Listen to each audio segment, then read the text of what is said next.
Mastermind, Strategist for Hire, written by Clouds, My Head in the Clouds, Not Coming Down, and read by Eleanor Elizabeth. Chapter 25. Home. Izuku and Shoto were busy making katsudon in the kitchen of the apartment that acted as Mastermind's base, while Toga and Twice chatted away on the couch, and Darby glared at them from the armchair. "And then he had the audacity to look surprised when I stabbed him." Toga smiled widely, showing off her fangs. "That makes sense. You're lying." Twice was wearing a mask inside, but no one really minded, since it made him more comfortable. Izuku had a theory that breaking his arm might help Twice realize that he was real and not a clone, but that wasn't something he was comfortable bringing up with Twice, even if they could tentatively be called friends. Toga nodded seriously. "Yup, it was such a cute expression too, all wide-eyed and bloody. It was a shame it didn't last longer." Darby groaned and threw a pillow at them.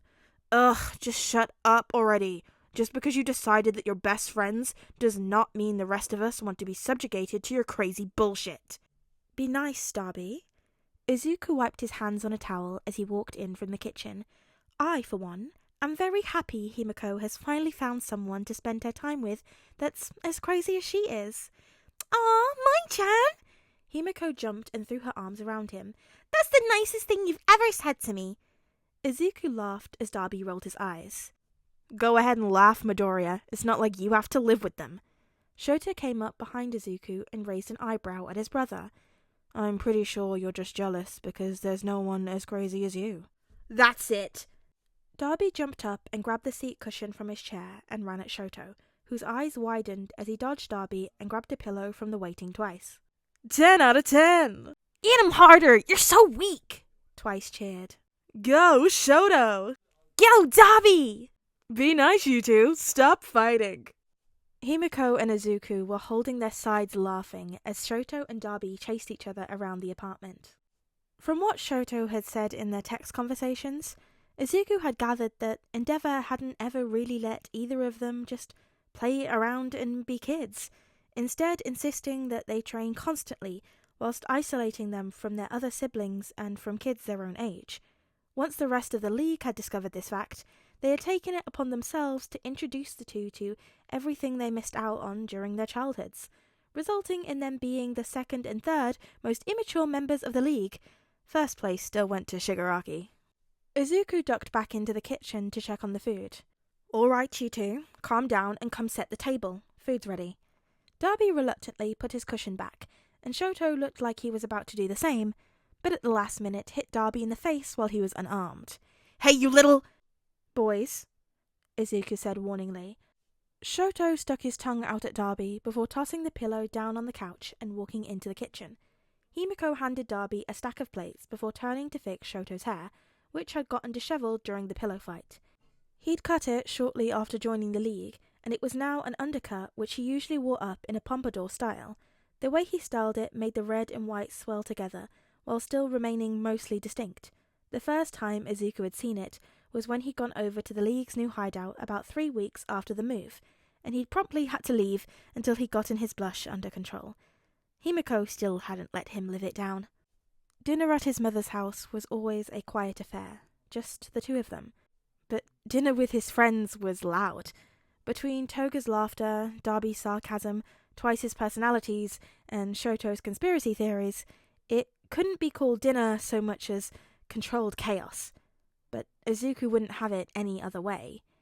"I'm telling you," Shoto pointed his chopsticks at Darby, "there is an extra-governmental group constantly watching over our every move through the Feel-Good Incorporated satellites." Darby sighed and took another bite. "Why in the world would a multi-billion-dollar tech company sell out to a secret organization?" "Maybe they were promised power," Shoto shrugged. "But they already have power, and they already have money," Izuku said. "What could this hypothetical secret organization possibly have to offer that would convince a respectable company to do something so illegal?" "Respectable? As if," Twice said. "I've never heard of a better company." "Ooh!" Toga pounded the table as her face lit up. "What if it's not just Feel Good Inc? What if it's all sorts of big companies helping them, and it's like the latest fashion trend for the rich? Those don't make any sense either, and some of them should be illegal. Shota looked at Toga, awestruck, whilst Darby groaned. Toga, don't encourage him. I like the way you think. A small smile stole across Shoto's face, and Izuku felt his heart skip a beat. He took another too-hot bite. Maybe he would be able to pass his blush off as from the heat? By the end of dinner, the theory had somehow grown to include a worldwide conspiracy and aliens that worshipped the ancient Egyptians. Toga, along with Izuku and both of Twice's personalities, thought it was hilarious, and Darby looked exhausted. He looked at Shoto incredulously as he finished wrapping up a convincing argument that Officer Sansa from the police department was actually an ancient cat god in disguise, and thus the reason that the aliens had chosen Japan as their home base. How are we even related? Shoto smiled and shrugged, gathering up the dirty dishes and heading over to the sink. Toga volunteered to dry, since she was finding Shoto's theories too entertaining to stop. The others put away the leftovers and went to go watch the news. Toga, can I ask you a question? Shoto asked as he handed her a plate. Toga hummed. Does it have to do with if I'm an ancient cat god too? Shoto chuckled, a reaction that was becoming more natural the longer he was out from under his father's thumb. No, but we should come back to that another day. He busied himself scrubbing a pan, trying to work out exactly what he wanted to say. Why have you been spending so much time with Twice? Toga thought for a minute. I guess I didn't really think about it. We're best friends, and I'm really comfortable around him. So, yeah, well, that and... She shrugged. Like Mind-chan said, it takes a special kind of crazy to want to spend time with me. Twice and I have that in common, so it feels like we've gotten really close because of it. She shrugged again. I don't know. Why, have you got your eyes on someone that you want to spend a lot of time with? Shoto took his left hand out of the water so he wouldn't accidentally boil it. No! Why would you think that? Toga cackled. Yeah, sure, Shoto. You're just bringing up romance for no reason. She winked at him. If it's any consolation, I think he likes you too. I don't have any idea what you're talking about, he denied, but he knew it wasn't very convincing, considering the fact that his face was bright red. Toga laughed. Sure you don't. Here we go, we need to leave. Twice came in and hugged her from behind. We have plenty of time, there's always tomorrow. Toga gasped in excitement. Oh yeah, I saw this super cute boy earlier that I want to kill. Come on, Jin, let's hurry. She grabbed his hand and dragged him out of the door, giving Izuku a quick hug on her way out. Shoto finished up the dishes, then joined Izuku and Darby, who were sitting at the table, wiping his hands nervously on a rag as he sat down. Even though he and Darby spent weeks discussing this, and Shoto was sure it's what he wanted to do, it was still nerve-wracking. Darby looked at him and raised his eyebrows, asking for silent confirmation. When Shoto nodded, he turned to Izuku. Midoriya, we actually wanted to talk business for a bit, if that would be okay. Izuku looked a bit surprised, but nodded, leaning forward in his seat. What's up? Shoto took a deep breath. No going back. How much would you charge us for a plan to kill Endeavor? Izuku hummed and nodded. I was wondering when you two would ask. Will the rest of the league be participating as well, or will it just be the two of you? Just the two of us, if possible, Darby said. We already cleared it with Shigaraki, since it'll probably be associated with the league, whether or not the other members are there, but this is personal, so we want to do it ourselves. I'm sure you can understand that. Izuku nodded again. Yeah, I get it. It was the same for me with Overhaul. He turned to Shoto. It's a pretty big crime for your debut, Shoto. Are you sure you don't want to start with something smaller? Shoto shook his head. He considered it, just starting off with robberies or something until he got used to being a villain, but I want my debut to have an impact. If the first thing I do as a villain is kill my father, then it sends a message, not only to him, but to all of Hero Society, that he's the one who drove me to this. It wouldn't have the same effect if I started off with any other crime. I think a hero student turning villain would have an impact either way, Izuku smiled. But I agree that doing it this way will be the most impactful. He pulled out a notebook and pencil. I'm proud of you, Shoto. Shoto smiled at the praise. Thanks, Izuku. It means a lot. So, Darby looked at Izuku. How much is this plan gonna cost us? Izuku looked at him like he'd grown a second head. Oh, I wouldn't dream of charging you for this one. What? Shoto couldn't believe his ears. Surely Izuku wouldn't help kill the #1 hero for free. Izuku smiled. You're my friend, Shoto, and you deserve payback for what that bastard did to you. He started scribbling down ideas. No, Shoto said. It's too much. At least let us pay you something. Izuku laughed and shook his head. Nope, just consider it an early birthday present or something. Shoto glared at him. My birthday isn't for months. Izuku shrugged. Maybe it's for Darby's birthday then. His birthday is after mine. I don't care! Izuku looked at him as Darby lost control of his laughter. Seriously, Shoto, it's the least that I can do.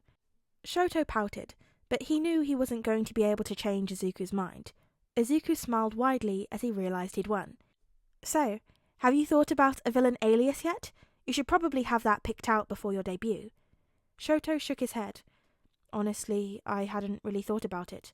I've just been going by Shoto. No, that just won't do. Izuku shook his head. You need a name that strikes fear into the hearts of your enemies. Think about what you'd want on your wanted poster. Shoto just looked at Izuku confused. Why? Wouldn't any name strike fear into people's hearts if you're doing things people are afraid of? Izuku groaned and hit his head against the table while Darby laughed. No, I've got the perfect name for you. Peppermint Boy. Shoto scowled, and Izuku raised his head up to reveal a terrifying glint in his eye. No, what about Endeavor? Darby grinned. Daddy issues. Father killer. Ice princess. Don't I get a say in this? Shoto grumbled. Nope, Izuku and Darby said in perfect unison, and then Darby gasped in delight. I've got it. Icy thought. Izuku had tried taking a drink of water, but ended up snorting it out of his nose. You two are terrible. Shoto shook his head. We should just leave now and prevent a disaster. Besides, Shigaraki doesn't want us home too late. Darby didn't stop laughing, but stood up and grabbed his coat. See you later, Midoriya. Don't get into too much trouble. Me? Trouble? Izuku said innocently. I would never. Shoto shook his head. Yeah, 'cause you're just a paragon of perfection. Izuku gave him a bright smile that made his heart skip a beat. Obviously. I'll send you the complete plan within the next week or so, and we can go over it to see if you want to make any changes. And keep thinking about a villain name. All right, I get it, Shoto said. See you later, Izuku. The door shut behind them, and Shoto pulled up his hood to hide his distinctive hair. Besides him, Darby had already pulled on a medical mask over his scars. He must really like you, you know, Darby said as they started walking. Shoto looked at him in confusion. What? Who? Darby rolled his eyes. Midoriya. He never gives away plans for free, and he lets you call him by his first name. If that isn't love, I don't know what is. Shoto sighed. With our family, I don't think either of us would know love if it bit us in the butt. Darby shrugged. Fair enough, but still, he must really care about you, even if it's just as a friend. Shoto paused and looked up, back to Izuku's apartment building. I hope you're right. Hey there, guys, girls, and non-binary pals. It's Eleanor, and I hope you're having a lovely day today.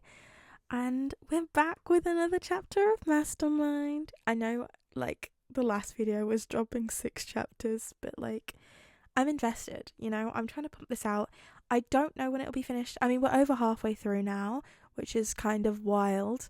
And I started this, November, I think? So I don't know how long it's going to take. I'm going to try and... I want to get through it because it's just, it's so good. And I know y'all like to binge and you'd like to be able to just binge through the entire thing.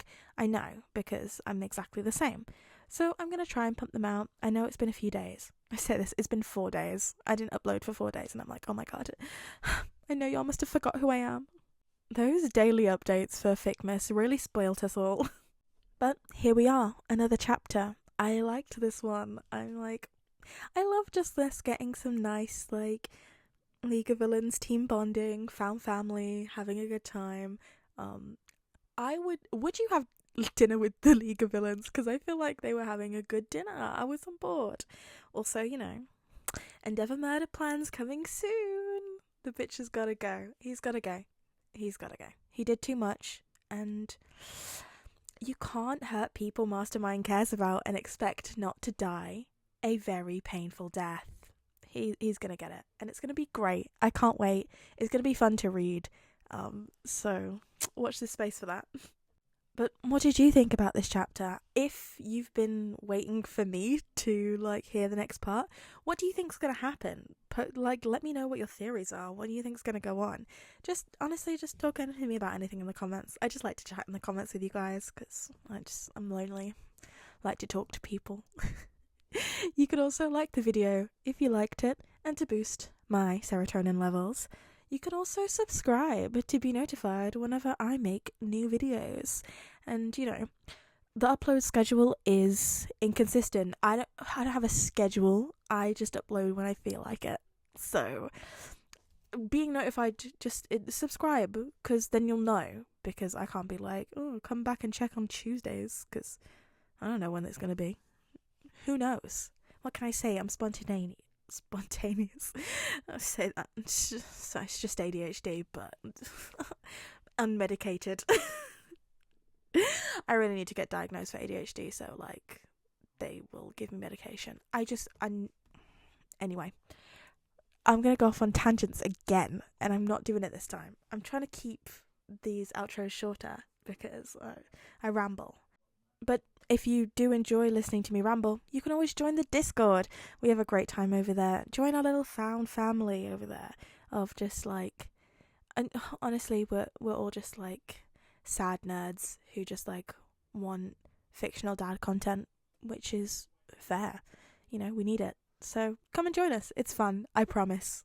I just added a new role-playing section, and people seem to be enjoying it. So hop in.